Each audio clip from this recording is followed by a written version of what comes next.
How's it going, guys? Welcome to Strategic Sunday. Today we're going to be talking about the Grey Knight movement phase.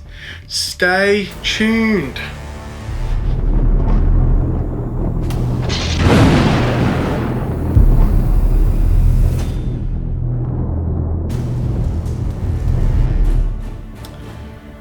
Welcome back.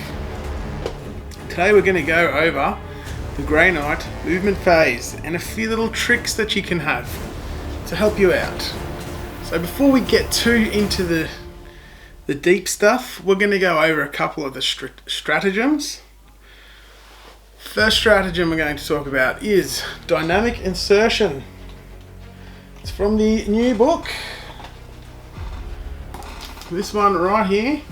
Use this stratagem when a Grey Knight unit from your army is set up on the battlefield using the Teleport Strike ability. You can set up that unit anywhere on the battlefield that is more than 3 inches away from any enemy models instead of 9. If you do so, you cannot charge with that unit this turn. So, why is that important? A couple of things. First, we're going to look at a special weapon known as the Incinerator. The Incinerator, 8-inch range, assault D6, strength 6, neg 1 AP, 1 damage.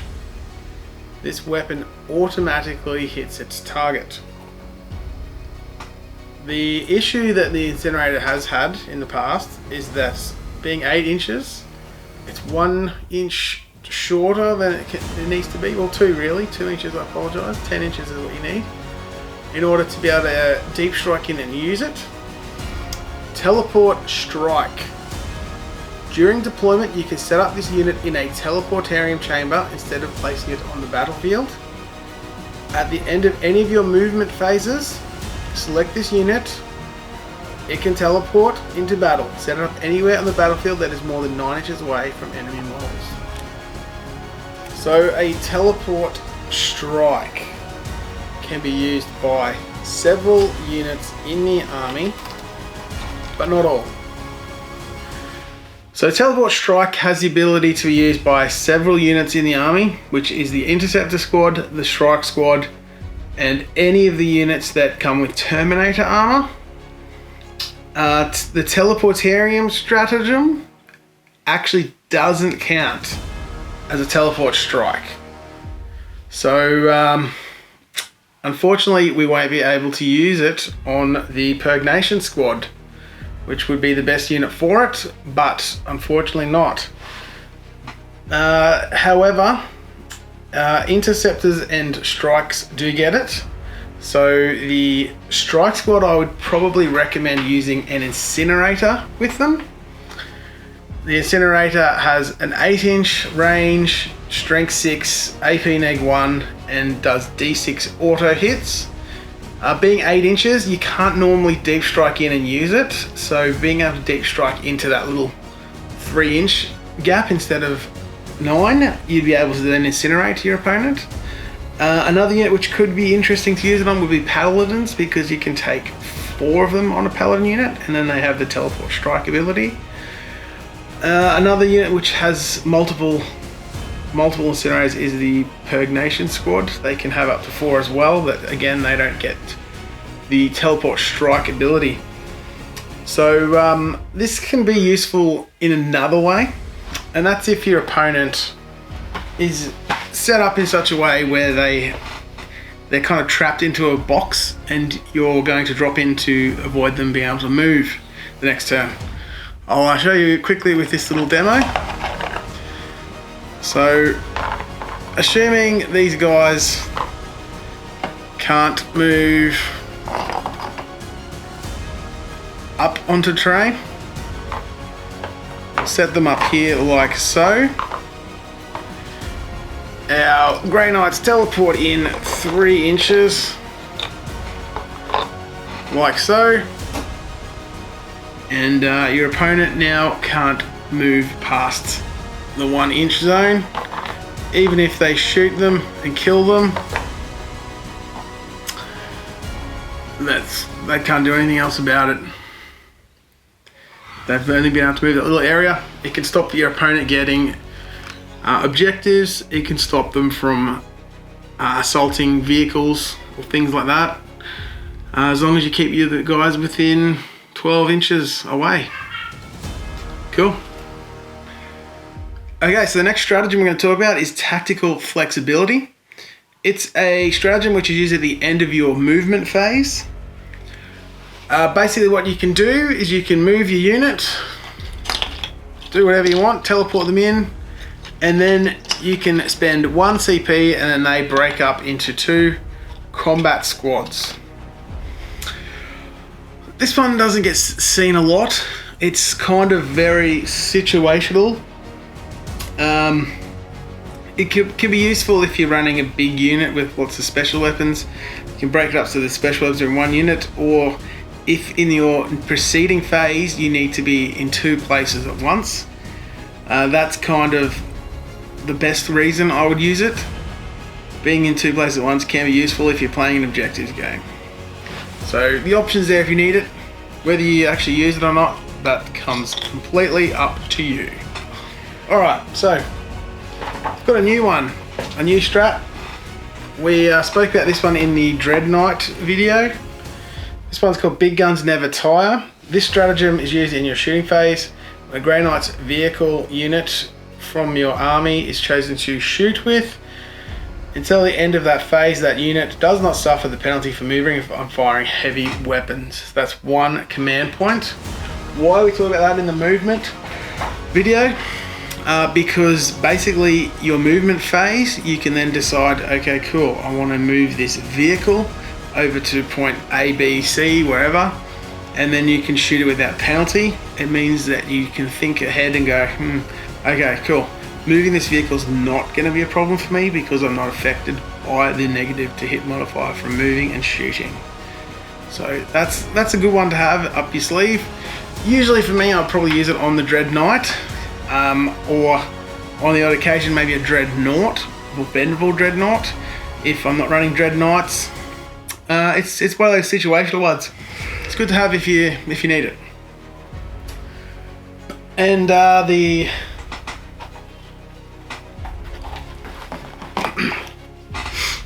last stratagem we're going to talk about is called Teleportation Boost. Use this stratagem in your movement phase. You can make a teleport shunt with an Interceptor squad that has already made a teleport shunt earlier in the battle.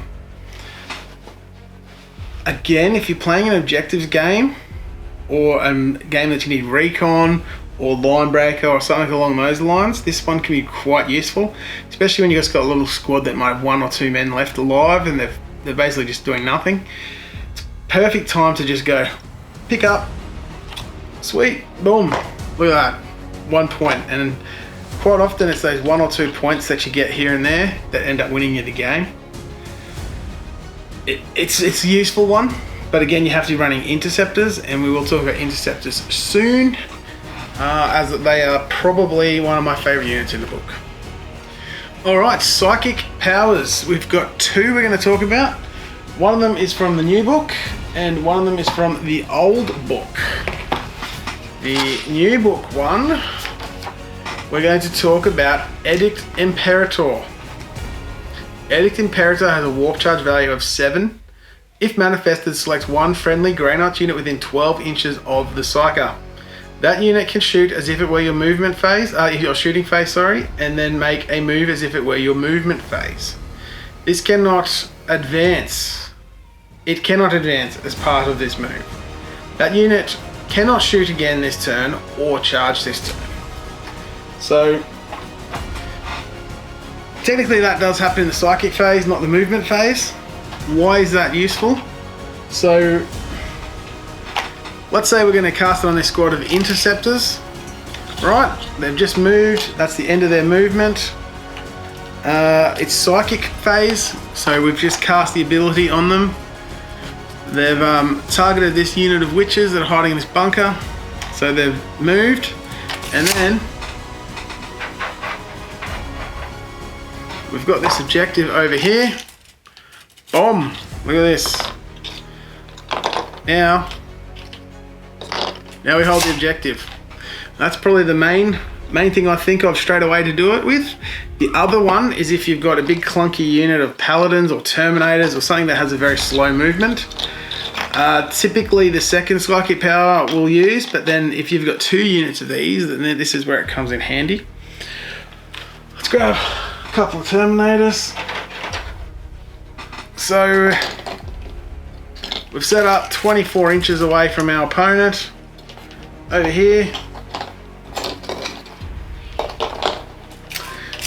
they get a 5-inch move. Our movement phase, so we've moved up 5 inches. We've now shot, boom. After we've cast the ability on them, we've moved them up here. Being a slower unit, it's a little frustrating, but being able to cast that ability on them means you've effectively got a 10-inch move. The other thing, whoops, we've deep struck in. Got a couple of units on this objective, like so. We've deep struck in 9 inches away. Cast this ability, shot, then we've moved up another 5. Now we can't assault, but we can get closer. This works great against vehicle lists when you block things into areas. It works great versus Imperial Knights. Works great versus cavalry armies like my White Scars army or Matty D's Space Wolf army. Yeah, so it's just a great way to get around the table, and again another way to possibly get closer to an objective. So we've deep struck in 9 inches, shot these guys, moved our 5 inches up. Look at that, now we're on objective. It is a very, very, very useful psychic power, which doesn't actually look that great at first. The last thing you can do is actually shoot and move behind terrain. So you've just shot, look at that, oh, out of line of sight, we're hidden. So there's a few little options there for you. Now, the downside is it only works on infantry. So you can't do it with anything big and clunky. Actually, I lied. You can use it on non-infantry. The next one we're going to talk about is Gate of Infinity. Gate of Infinity has a warp charge value of 6. If manifested, pick a friendly Grey Knights unit within 12 inches of the Psyker. Remove that unit from the battlefield and immediately set it up anywhere on the battlefield that is more than 9 inches from enemy models. So it basically allows you to use a deep strike like move onto a unit that is already on the table.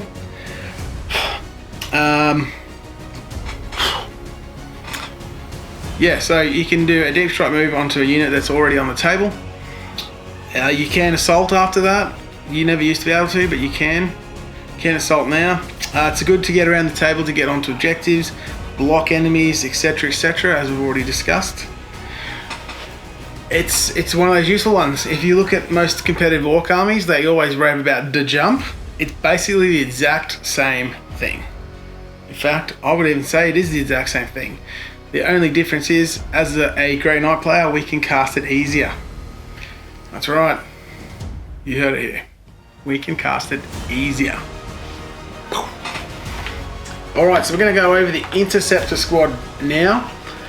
Basically, the reason I've selected the Interceptors and none of the other units is because these guys really are the movement unit of the Codex.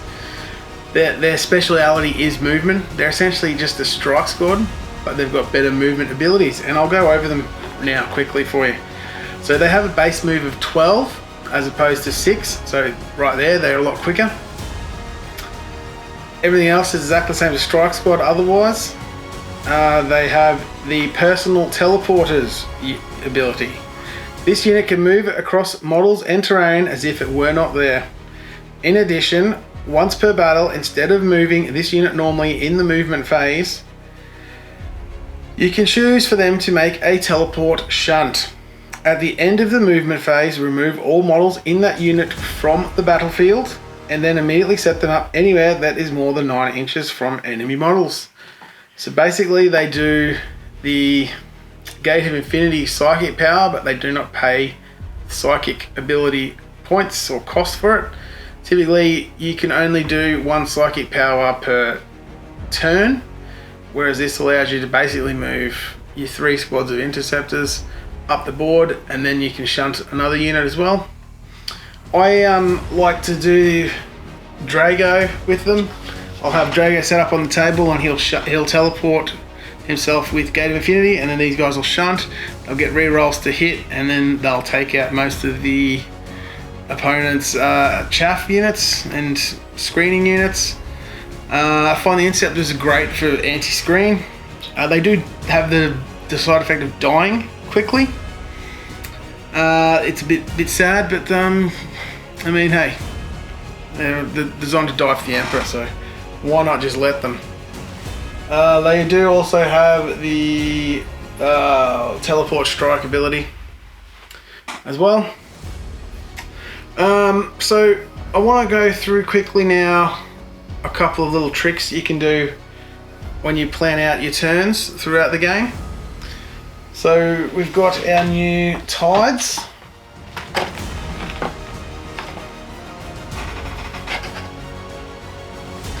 So we've got our tides. Turn 1, we can start out in the tide of escalation. It allows us to smite our opponent with an additional mortal wound. We then swap into tide of convergence. So then we get bonuses to our strength and damage on psi weapons.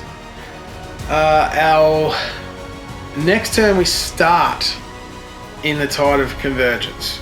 So we've then got the 1+1 strength and +1 damage on our psi weapons.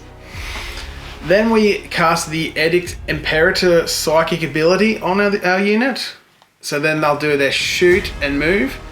You'll pick a unit that has lots of psi weapons, or you'll put the psychic Cybolt ammo stratagem on them to get the bonuses to the damage, and then you'll flick that over after you do that back into the tide of escalation.